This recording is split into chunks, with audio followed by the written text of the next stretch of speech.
हाँ, hello everyone. तो एक क्वेश्चन है, किसी ने मेरे से कमेंट सेक्शन में एक क्वेश्चन पूछा था। आई थिंक ये काफ़ी रिलेवेंट क्वेश्चन है और ये सबके माइंड में आता है। The thing is, the question was like कि आइनॉक्स विंड का जो ऑर्डर बुक है वो सुज़लॉन के जैसे बढ़ नहीं रहा है। ठीक है, तो यहाँ पे इस पॉइंट को वैसे मैंने वीडियो में डिस्कस किया था, बट इस पर थोड़ा सा और एलेबरेट करते हैं। तो चार पांच बातें मुझे बोलनी है, एक एक करके बोलता हूँ। तो सबसे पहले अगर आप देखेंगे ना, तो आइनॉक्स इवेंट का अभी प्रेजेंट ऑर्डर बुक कितना है? 3.1 गीगावाट है। उनकी अभी जो ऑर्डर एग्जीक्यूट करने की कैपेबिलिटी कितनी है? वो अराउंड 2.5 गीगावाट की है। तो इससे हमें क्या समझ में आ रहा है? और आप आइनॉक्स इवेंट के टारगेट्स को देखिए।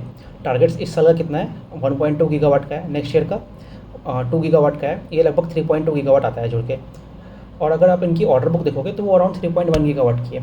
तो अप्रॉक्सीमेट जो इनका अभी प्रेजेंट ऑर्डर बुक है और जो इनका टारगेट्स है अगले 2 साल के लिए, सो इनका ऑर्डर बुक इतना इनफ है अभी राइट नाउ कि अभी 2 साल तक इनका जो रेवेन्यू लाना है या फिर जो प्रोजेक्ट्स एग्जीक्यूट करने हैं वो ईजिली ये लोग एग्जीक्यूट कर सकते हैं।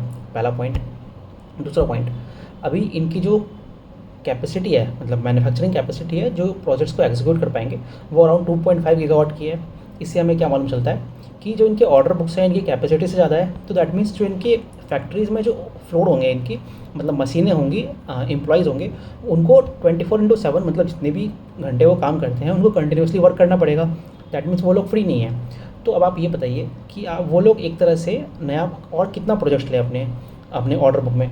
तो मतलब उनकी फैक्ट्री से ही पूरे टाइम तक काम करते रहेगी, तो और ऑर्डर बुक लेना कोई फ़ायदेमंद नहीं है।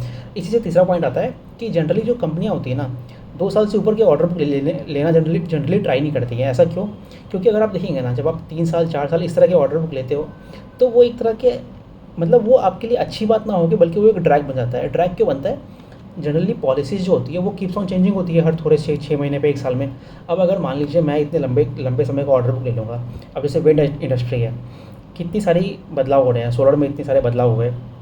तो मान लीजिए टैरिफ स्ट्रक्चर चेंज हो गए, जो कंपोनेंट्स हैं वो मान लीजिए चाइना से आ रहा है, या कितनी इंडिया में लोकल मैन्युफैक्चरिंग है, डेटा लोकलाइजेशन का बात है। तो जब मान लीजिए इन सभी पैरामीटर्स पे अगर लॉ बदल गए, तो जो कंपनी पुराने ऑर्डर्स में स्ट्रक है, तो वो तो आगे के साथ, मतलब वो जो उनके प्रोजेक्ट, जो उनके ऑर्डर्स होंगे वो उतने वायबल नहीं होंगे ना। इसको अगेन आप वो फीड एंड टैरिफ से मतलब उससे रिलेट कीजिए। अगर मान लीजिए कोई कंपनी आज 2017 में आज 2025 का ऑर्डर लेके बैठती, तो वो तो महंगा पड़ जाता वो ऑर्डर आज के रेट के अकॉर्डिंग। तो जनरली कंपनी उतना लार्ज और उतने आगे तक का ऑर्डर बुक लेके नहीं चलती है। ठीक है। और एक पॉइंट मुझे डिस्कस करना है।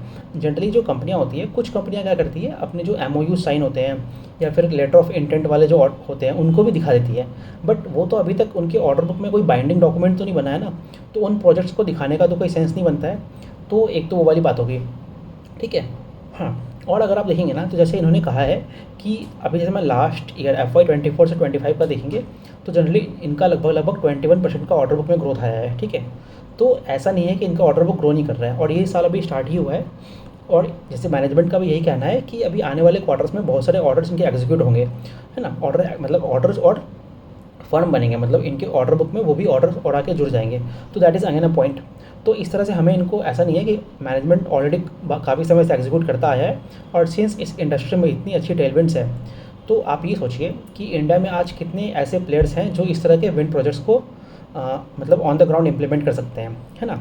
अब आप ये सोचिए, अगर आप एक डेवलपर हैं या फिर आप एक PSU हैं या फिर एक CNI वाले कस्टमर हैं, तो क्या आप आके अपना प्रोजेक्ट्स, कोई जो एक नया प्लेयर आया है आप उसको दोगे? जो प्लेयर होगा उसके पास बैंकेबिलिटी होनी चाहिए, मतलब इतने बड़े प्रोजेक्ट्स को फंड कर सके।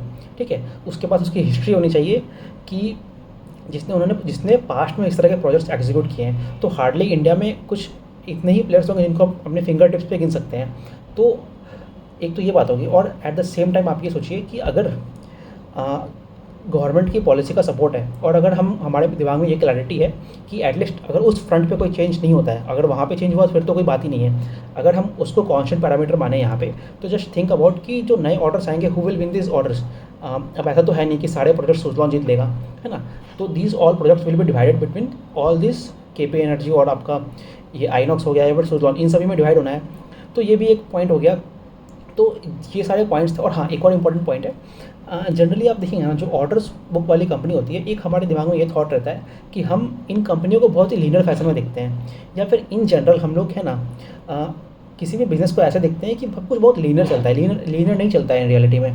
मतलब आप देखेंगे ना, मानसून आ गया तो वहाँ पे आपकी एग्जीक्यूशन कैपेबिलिटी कम हो जाएगी। आप क्वार्टर वन में आइनॉक्स को देखिए, वहाँ पे उनका मेगावाट के टर्म्स में उतना अच्छा एग्जीक्यूशन आपको नहीं दिखेगा, बल्कि आपको रेवेन्यू फ्रंट पे वो चीज़ दिखाएंगे, रेवेन्यू और पैट पे दिखेगा। इसलिए मैनेजमेंट ने भी अपने कॉल में कम से कम 5 या 6 बार बोला है लोगों को कि अगर आप सिर्फ वो मेगावाट की चीज़ों को नहीं देखिए, rather than you should look, अगर आपको इतना ही देखना है तो आप उसके रेवेन्यू और पैट को देखिए। तो what basically I am trying to say कि चीज़ें इतनी लीनियर नहीं होती है। अगर इस क्वार्टर में इनका ऑर्डर बुक मतलब ऑर्डर नहीं बढ़ा है, अगर हम लोग उसको भी मानते हैं, तो ऐसा नहीं है कि आने वाले क्वार्टर्स में भी नहीं आएगा। अब आना नहीं आना है तो वो तो हम देखेंगे आगे जाके, बट अगेन अगर इस क्वार्टर में नहीं आया, there could be a possibility कि अगले क्वार्टर में एक बड़ा ऑर्डर आ जाए। तो what I am trying to say इस चीज़ से कि लम्प्स में ऑर्डर आते हैं। सो ये एक इम्पॉर्टेंट है। तो ये 4-5 पॉइंट अगर आप लोग चीज़ों को अगर हम लोग थोड़ा थॉट प्रोसेस में रखेंगे, तो एक और बेटर अंडरस्टैंडिंग हो पाएगी पूरे के पूरे बिज़नेस की। सो यही वाली बात मुझे कहनी थी। Thank you very much.